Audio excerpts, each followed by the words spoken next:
Good morning. This trade is a little bit embarrassing. It's really bringing to light the massive desire that I have to make money in the stock market and how I'm missing very important signs.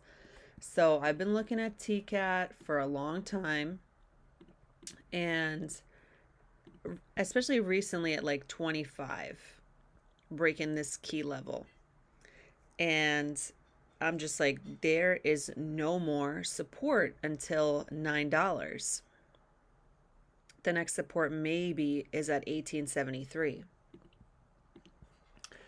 So I'm like, okay. And it's under yesterday. It's under VWAP. I was like, all right, cool.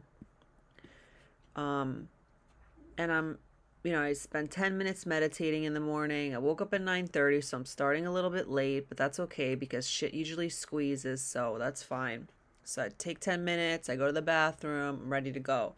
I decide on TCAT because it doesn't have support and it's up massively, so there's something to drop. And I'm coming to the market right around here.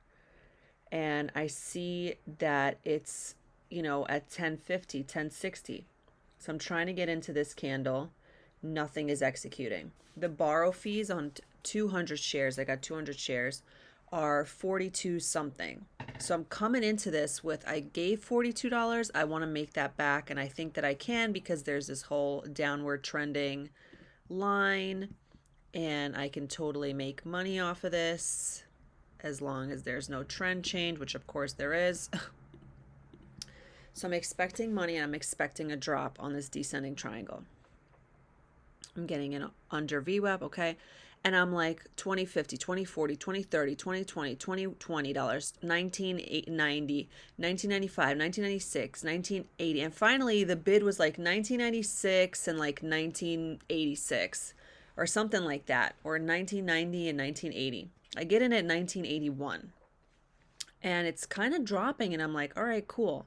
We get all the way down to 65 and then we start turning around again. And I literally hesitated over here because it went to 1991, which was my exit point, and then back down to 1982 or 78.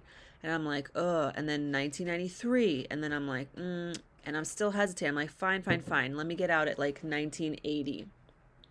And it just blows past. And then the bid is like $20. So I'm like, you know what? Let me just get out at the ass before this becomes a dangerous situation. So I'm in 1981 and I exit at 2025, which was the bid.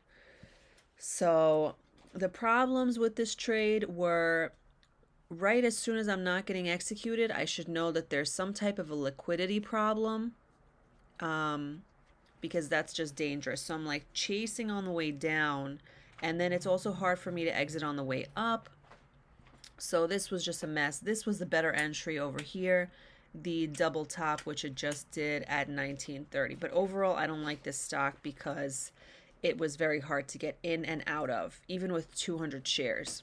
So that's scary for me. So I'm going to say au revoir to TCAT. And it was like an $87 loss plus the 42. How much is that altogether? Um, 87 plus 40. Oops. 87 plus 42. That's like 129. I'm like 300 down on the month and I keep seeing good plays and it's really pissing me off. Yesterday after I got into CDEV and it spiked on me and I got out, it went all the way down to 420. Like I keep seeing shit like this, like stuff that I'm in shakes me out even if I'm not at the open randomly. Like it's just been fucking annoying this month. It really has. So I'm done for the day, done for the week. How much more trades do we have left? We have 1, 2, 3, 4, 5, 6, 7, 8, 9, 10. 10 more trades left of April. Um, all it really takes is one good trade of $1 profit to make back pretty much all my losses. So I'm hopeful, but it's been rough. And the psychology stuff that I'm dealing with is like, I knew this was tough to get into and I still kept playing it because I didn't want to lose those $40 that I located the shares with. So that pissed me off. It's like you could have just had a $40 loss and just called it a day and protected yourself and gone on to another stock. So that's kind of like an important element of this, of just like sometimes it's easier to just say, you know what, I lost those $40 on a locate fee, but the actual stock is really hard to get into, so I'm just going to let it go because it could be a potentially very, very dangerous situation because there's no exiting available. Um, so that's all for now. And also, no news, you know, what sector is this? Retail. I usually trade NASDAQs. This is an Amex, so I don't know. I just feel disappointed right now. So I'm going to shake it off and come back on Monday. I hope everyone has a great weekend. Bye.